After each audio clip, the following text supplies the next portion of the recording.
कोई डायलॉग नहीं। दोस्तों, आज की जो कहानी मैं सुनाने जा रहा हूं उसे सुन के आपकी रूह तक कांप जाएगी। तो चलिए, मैं आपको ले चलता हूं आज से करीब 10 साल पहले। राजस्थान की सूखी जमीन पर एक छोटा सा गांव था जिसका नाम था काली माटी। ये कहानी उसी गांव की है और गांव के बीचों बीच बने एक पुराने बदनाम कुएं की। इसी गांव में एक नौजवान रहता था, रमेश। बहुत मेहनती था, सीधा सादा। वो शहर में पढ़कर लौटा था तो उसकी सोच भी थोड़ी नई थी। वो गांव की पुरानी कहानियों, भूत प्रेत की बातों को बस एक वहम समझता था और हंसकर टाल देता था। गांव के बड़े बुजुर्ग उसे बार बार टोकते थे, एक ही बात समझाते थे, बेटा कुछ भी हो जाए उस पुराने कुएं के पास रात के वक्त भूल कर भी मत जाना।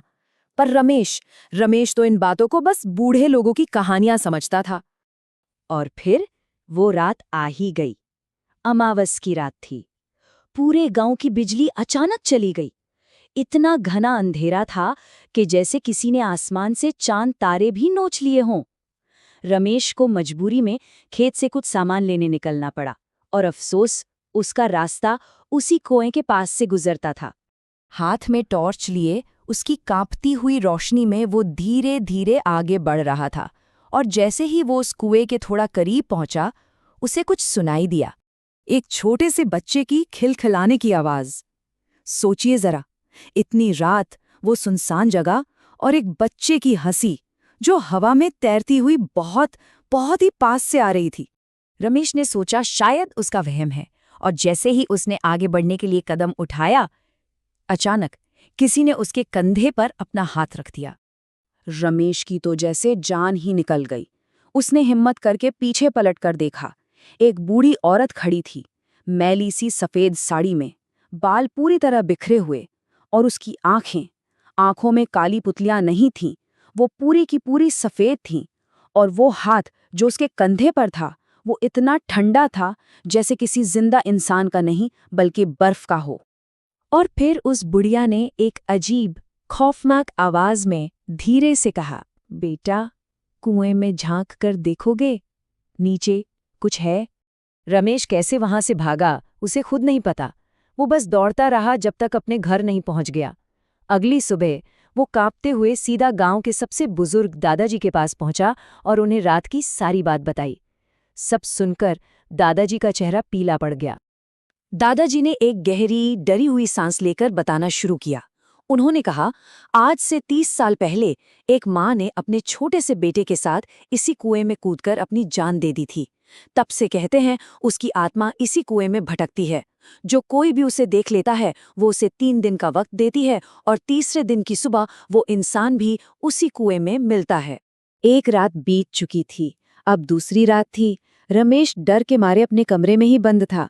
नींद तो जैसे उसकी आंखों से कोसों दूर भाग चुकी थी। हर आहट पर उसका दिल दहल जाता था। आधी रात हुई और तभी उसके कमरे की खिड़की पर किसी ने धीरे से खटखटाया और बाहर से एक फुसफुसाती हुई आवाज आई, रमेश कुएं में आ जा, यहाँ बहुत अच्छा है। वो रात जैसे तैसे गुजरी और फिर आई वो तीसरी सुबह। सुबह होते ही गांव वालों ने देखा कि रमेश अपने घर में नहीं है। सब परेशान हो गए। पूरा गांव उसे ढूंढने निकल पड़ा। खेत गलियां हर जगह देखा, पर रमेश कहीं नहीं मिला। और फिर सबके डरे हुए कदम एक ही जगह आकर रुक गए, उसी मनहूस कुएं पर।